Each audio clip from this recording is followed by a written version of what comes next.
In today's episode, we're opening up the listener mailbag and we're going to answer questions about Roth conversions. Should you do them now? Should you do them in 5 to 6 years from now when you retire? Or should you do them at RMD age? When is the best time to do the Roth conversions?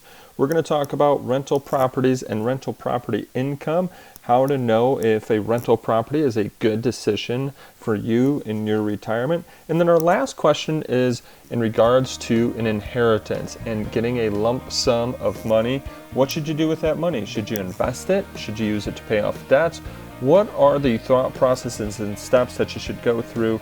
We're going to talk about those questions in today's episode. You're going to have a lot of great information that you might be able to relate to and implement in your picture to help you build wealth and retire with confidence.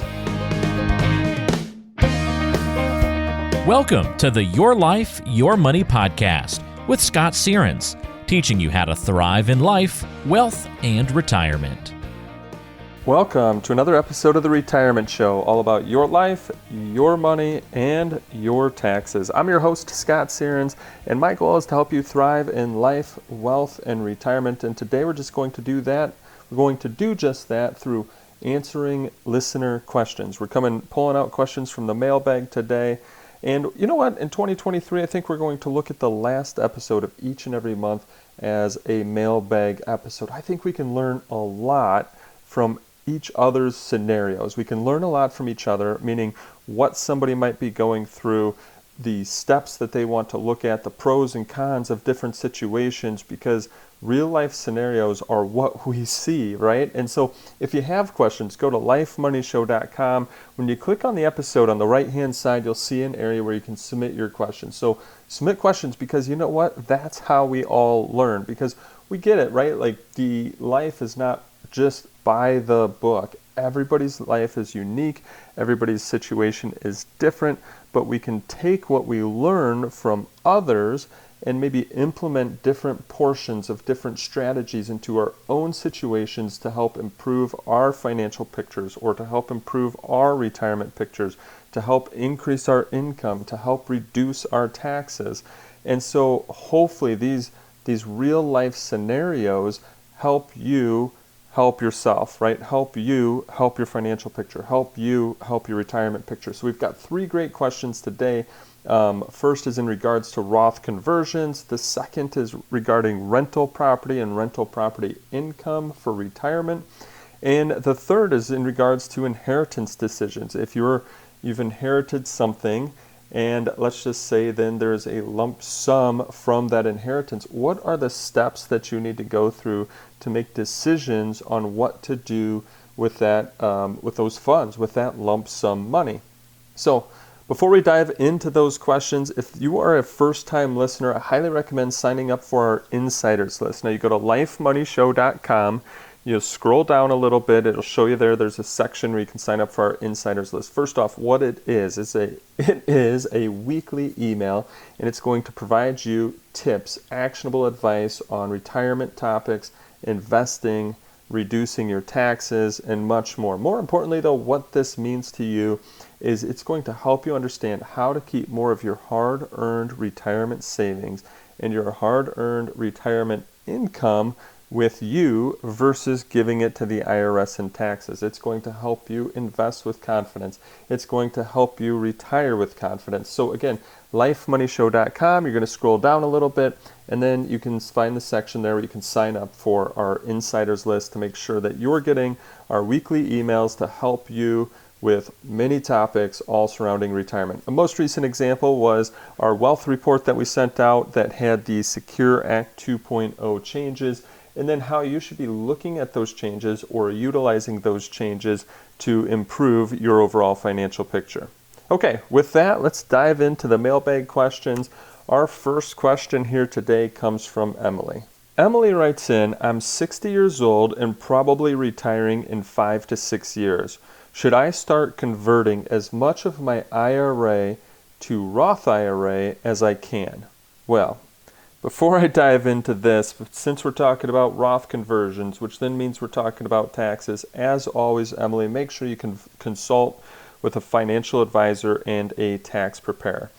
Okay, looking at your question, should you convert as much of your IRA to Roth IRA as you can each and every year? Well, you're having some really great thoughts in regards to your retirement and your accounts.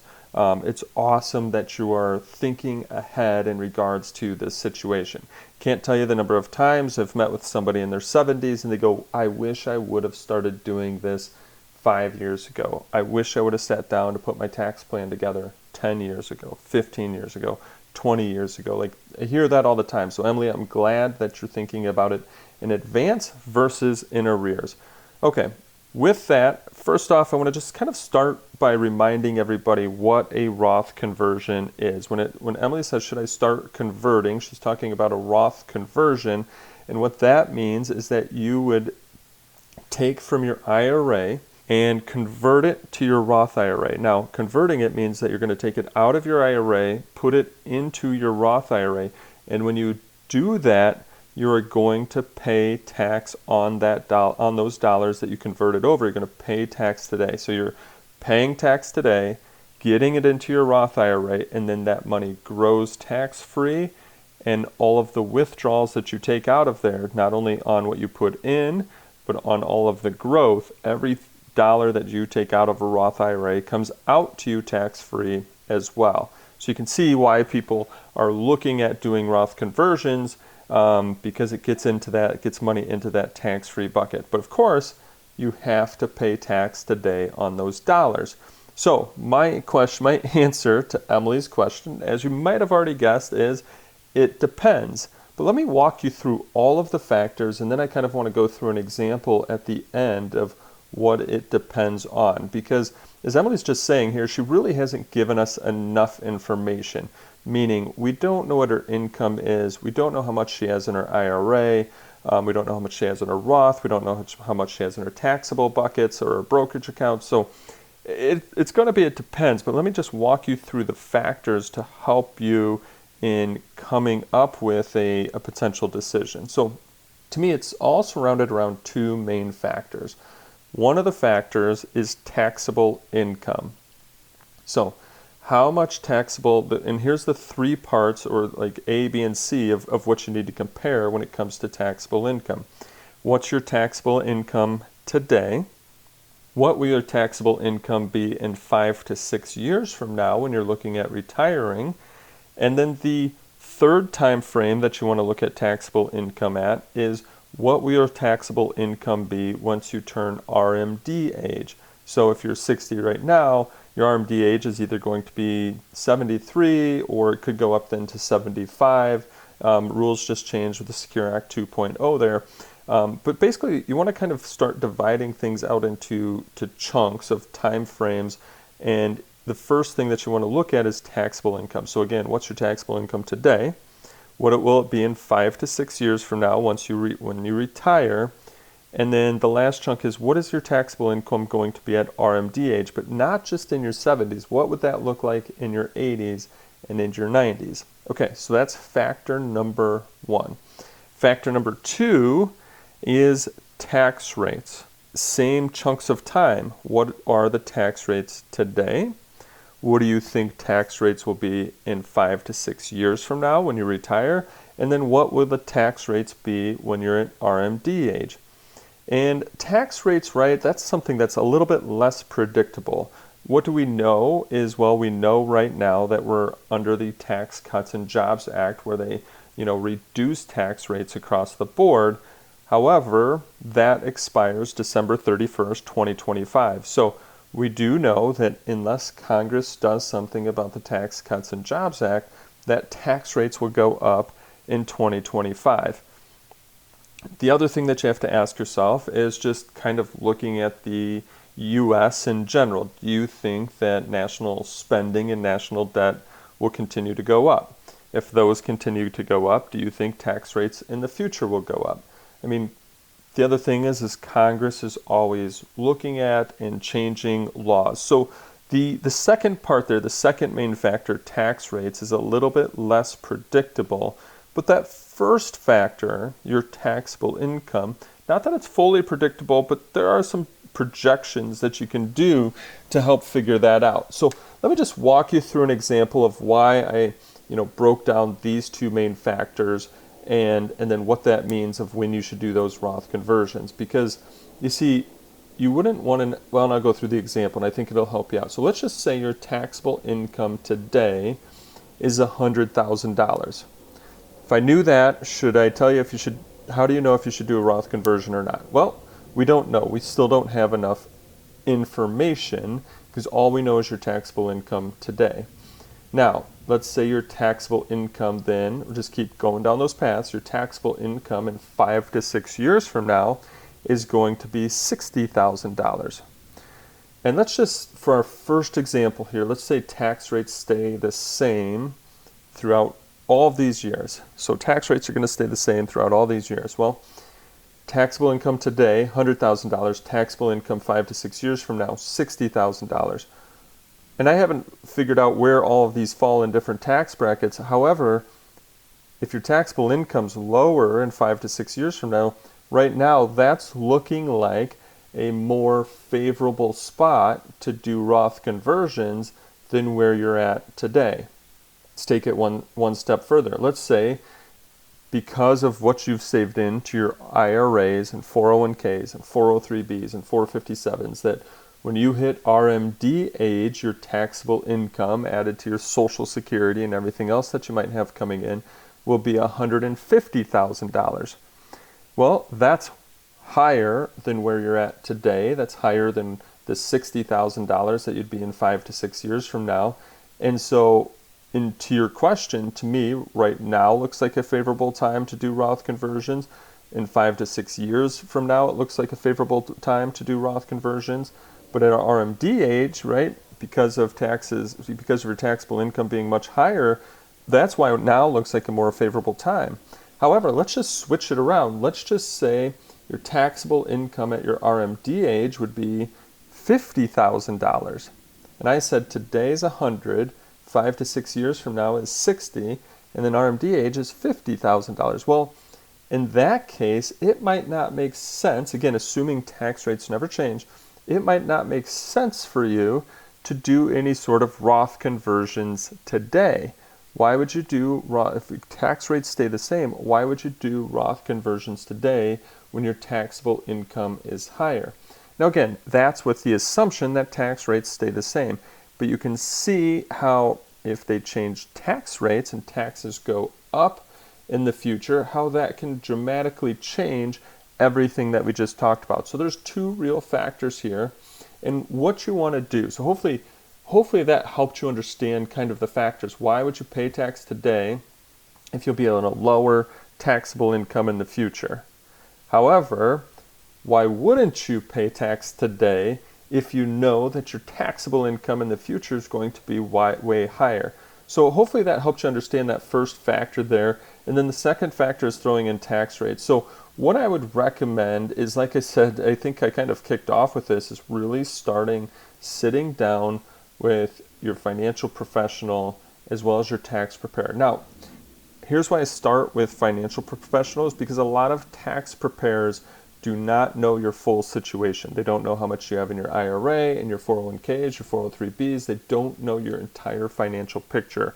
And so they're not able to then see what all of your future years might look like. So sitting down with a financial professional, this is what we do for each and every one of our clients. This is what we do each and every October in our year-end planning and tax strategy meetings, is what's called a tax projection.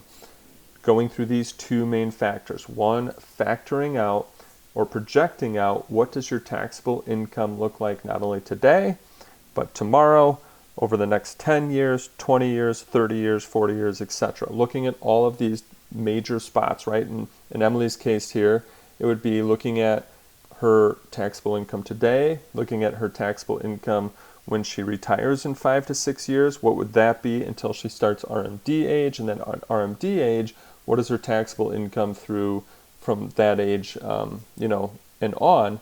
So that's part one. And then the other part is we say, okay, let's look at different tax rates. We can go with current tax brackets. We can go with what if tax rates increase? What if they keep the Tax Cuts and Jobs Act rates? What if they change them? What if they revert? and then looking at all those different scenarios to make the most informed decision on when you should do that Roth conversion. So, Emily, I hope that helped you out. I hope it helped you just realize to take a pause, and just because you hear everybody else might be doing Roth conversions, is actually pausing and understanding if a Roth conversion is right for your specific scenario. All right, with that, let's move on to question number 2. Mailbag question number 2 comes from Jacob. Jacob says, I'm interested in buying a rental property for some additional retirement income. Which of these options is better? Should I cash out investments and pay cash for the property? Should I take out a home equity loan to raise the cash? Or should I just have a mortgage on the rental property? Before we dive into the 3 different options that Jacob was giving us here, let's just take out a few key pieces from what Jacob said and why people look at rental property and what does rental property provide. So he said, hey, I'm looking at rental property for additional retirement income. Now, when it comes to real estate, and this is actually very similar to investments, but when it comes to real estate, basically there's 2 types of return that you can get from real estate. One is income. Basically, that's somebody paying you monthly for rent. And the second part is appreciation, which is the value of the property going up over time. Now, Jacob mentioned that his focus is income. And frankly, if he's looking for income, he's looking at what he's getting in for monthly rents. The value of the property going up over time, while that is a nice benefit, it really doesn't help Jacob out unless he decides to sell the property. And then that's no longer monthly income. That's just a lump sum of money. So our focus in just going over this question really is not on the appreciation part, but on the income part. First and foremost, in looking at Jacob's question, and if anybody else out there is thinking, oh, maybe I should go buy some rental property. I've always heard, invest in real estate or rental property or rental income is good retirement income. Rental property can sound very attractive, and it can also be very lucrative. However, it's not always lucrative, and it's not always going to work out. And what I find is that most people fail to actually calculate the return on their investment and the actual income that they're getting from that rental property and whether or not that is providing them a good return. And a lot of times people just start with, oh, well, I can collect $1,500 a month of rent from this piece of property, or I can get $2,000 a month, or I can get $500 a month, or I can get, $1,000 a month. And so that sounds really attractive because you're going to have these monthly rent checks coming in. However, what some people forget to do is then subtract out all of the cost associated with that rental property. So what you need to look at is, one, what's coming in. So that's called your income, what's coming in each and every month from that rental property. Then you need to subtract out expenses. That could be your property taxes. It could be insurance. How about utilities? And then, you know what? Things do happen. You may not have somebody in your rental property all the time. So there could be some vacancy. And when you have vacancy, basically that's like an expense too, because that's times where you don't have income coming in from your property, where then you're just paying for the property on your own. And then, so income, we've talked about expenses. And then how about some contingencies? Are you putting money aside for maintenance? Because if the renters move out, are you going to have to go in there and paint the place? Are you going to have to go in there and change the carpet? Are you going to have to make changes? What if the, fridge breaks, or the washer breaks, or the dryer breaks, or, the roof has an issue? There's always maintenance when it comes to owning something. So what kind of contingency are you putting aside for maintenance, as that work will come up over time? So now you've done income, you subtract out your expenses, subtract out what you're putting aside for your contingency plan for maintenance. and then that's going to give you what you're actually taking home from this rental property. And then once you have that number, you can start to calculate the rate of return based on your investment.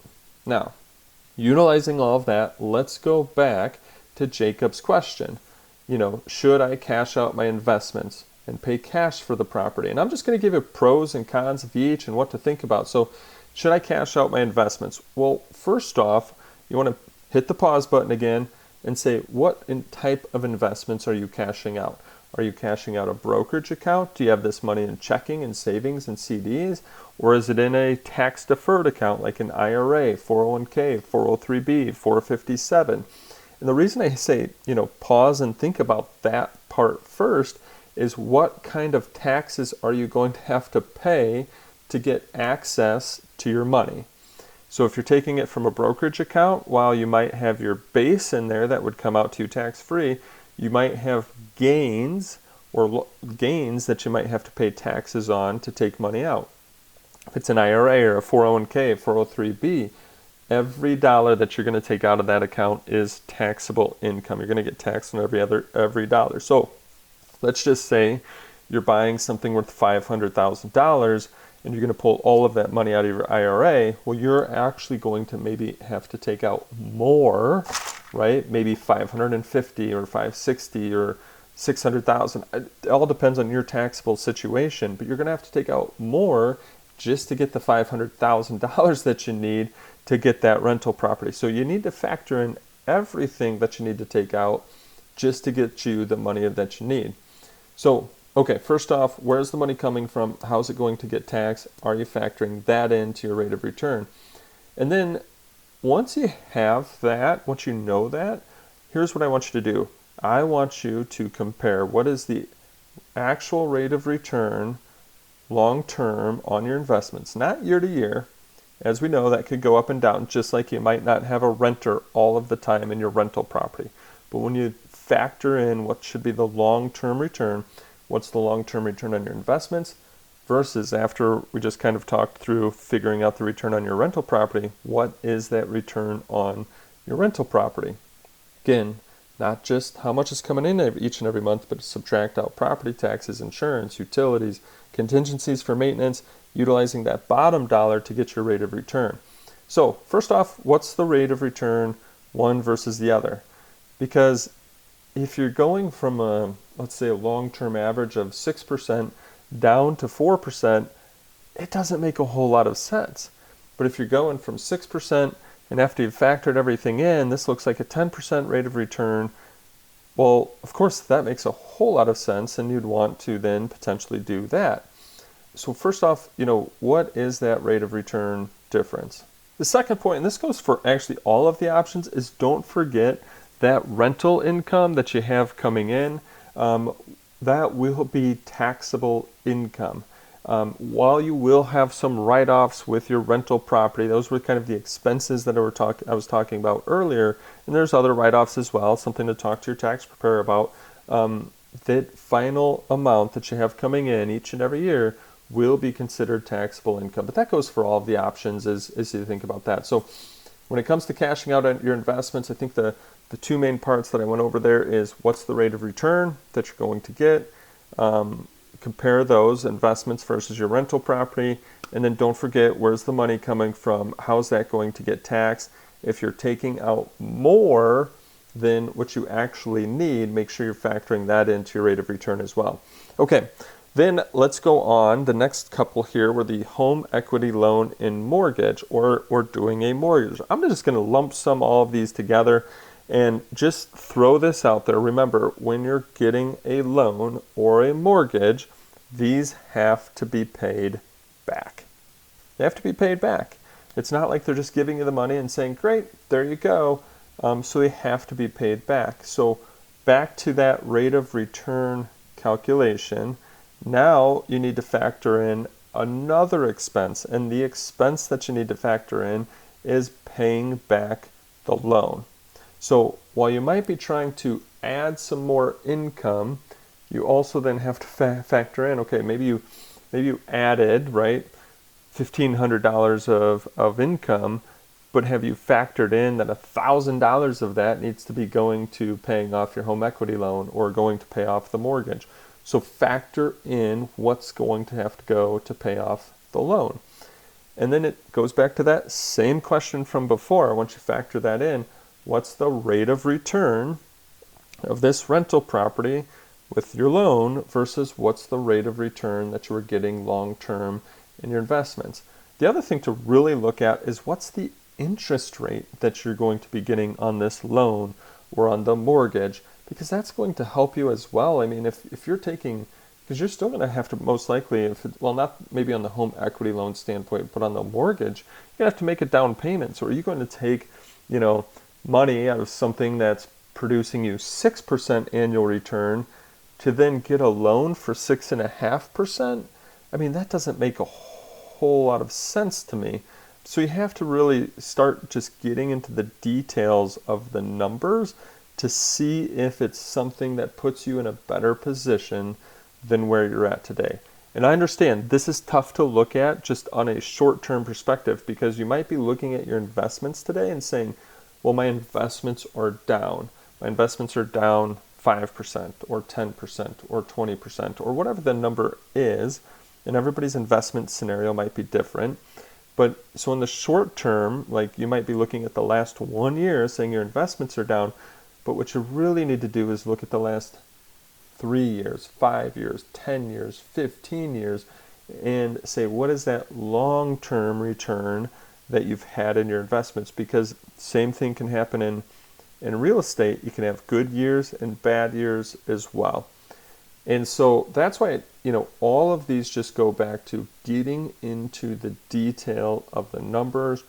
What are the rates of return? Are you making positive shifts by buying the rental property? So again, I don't want you to walk away and go, I think it's bad. I think actually rental property can be a helpful tool to help you diversify your overall portfolio, but you just have to make sure it's the right fit for you, and you have to make sure that you're just, putting your money into something that's potentially giving you a better outcome than where that money is sitting today.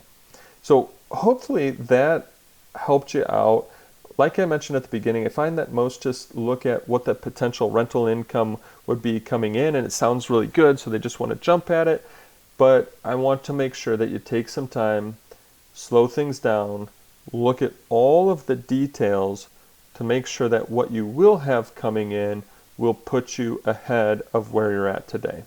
Okay, let's cap off the podcast today with our third question from Jacqueline. Jacqueline says, I'm about to sell a farm that I inherited, which will bring quite a large sum of money. Should I invest this money? Well, Jacqueline, whether it's a big sum of money or a small sum of money, when it comes to inheritance or just coming about a large sum of money, my answer, I'll say, rarely varies. We kind of always go down the same path when it comes to this. First and foremost, will there be any taxes on the sale of the farm? If so, the first thing that you want to do is make sure that you set aside money from taxes. You don't want a surprise come next April. You don't want to go spend all the money or invest all the money or do anything else that's going to create you double taxes or anything like that. So set aside the money for taxes that you need, and pay the taxes in advance if you want. But one of the two things, set it aside, pay it in advance, but make sure you've got the money there for taxes. Okay. After that, now you've got a lump sum of money. What should you do with it? Well, the first thing that I would recommend then looking at is any debts that you have. If you have any debts, whether that be a car loan, things that are depreciating assets that are costing you money and interest, car loans, interest payments on credit cards, you name it, pay off all of those debts. Get any and all debts behind you. Use the money to get rid of debts and help get you in a better position from that standpoint.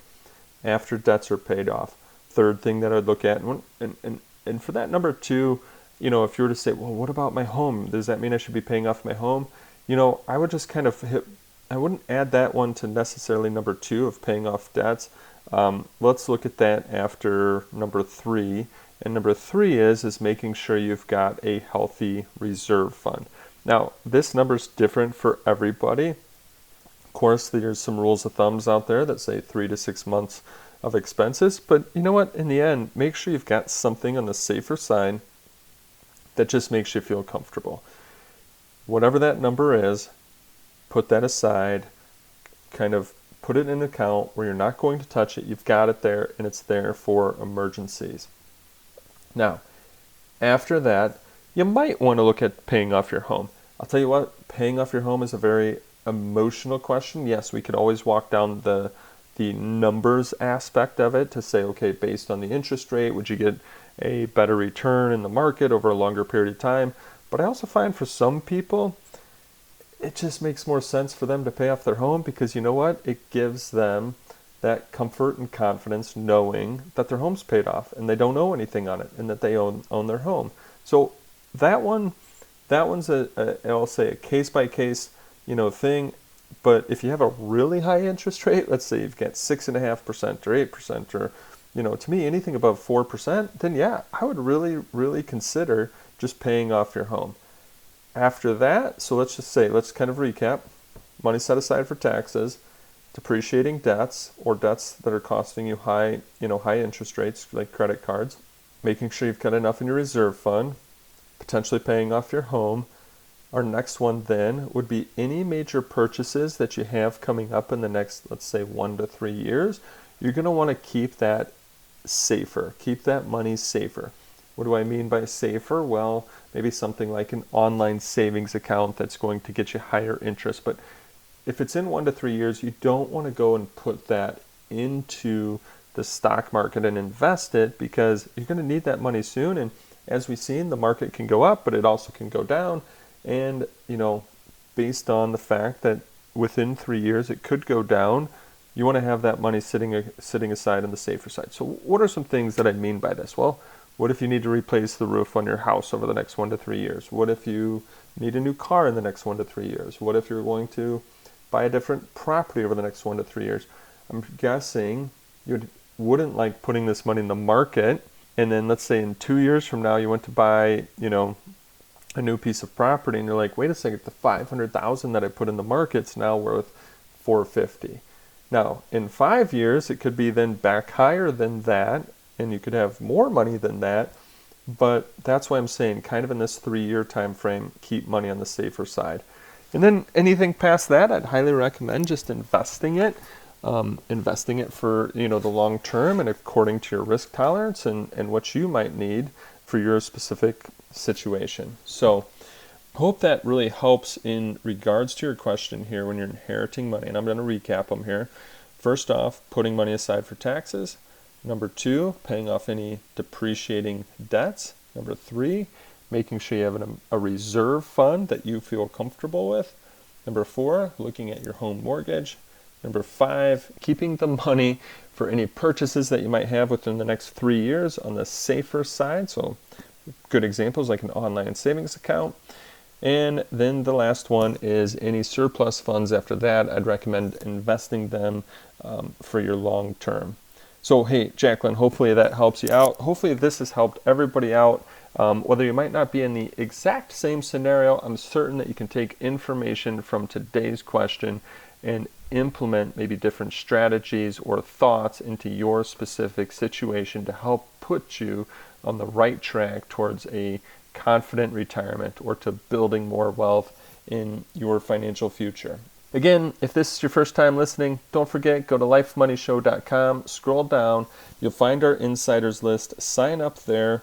That way you can get on our weekly email providing tips on retirement topics, investing, and reducing your taxes. All good tips, all meant to help you keep more of your hard-earned retirement savings and retirement income with you versus giving it to the IRS in taxes. I look forward to our next conversation to continue to help you enjoy life today as well as be financially confident about your tomorrow. Investment advisory services made available through AE Wealth Management, LLC, AEWM. AEWM and Searns Financial Group, Inc. are not affiliated companies. Insurance products are offered through the insurance business Sierens Financial Management, Inc. Sierens Financial Group, Inc. is an investment advisory practice that offers products and services through AE Wealth Management, LLC, AEWM, a registered investment advisor. AEWM does not offer insurance products. The insurance products offered by Sierens Financial Management, Inc. are not subject to investment advisor requirements. AEWM and Sierens Financial Group, Inc. are not affiliated companies. Investing involves risk, including the potential loss of principal. Any references to protection, safety, or lifetime income generally refer to fixed insurance products, never securities or investments. Insurance guarantees are backed by the financial strength and claims-paying abilities of the issuing carrier. This podcast is intended for informational purposes only. It is not intended to be used as a sole basis for financial decisions, nor should it be construed as advice designed to meet the particular needs of an individual situation. Sierens Financial Group, Inc. is not permitted to offer, and no statement made during the show shall constitute tax or legal advice. Our firm is not affiliated with or endorsed by the U.S. government or any governmental agency. The information and opinions contained herein provided by third parties have been obtained from sources believed to be reliable, but accuracy and completeness cannot be guaranteed by Sierens Financial Group, Inc. Bond obligations are subject to the financial strength of the bond issuer and its ability to pay. Before investing, consult your financial advisor to understand the risk involved with purchasing bonds.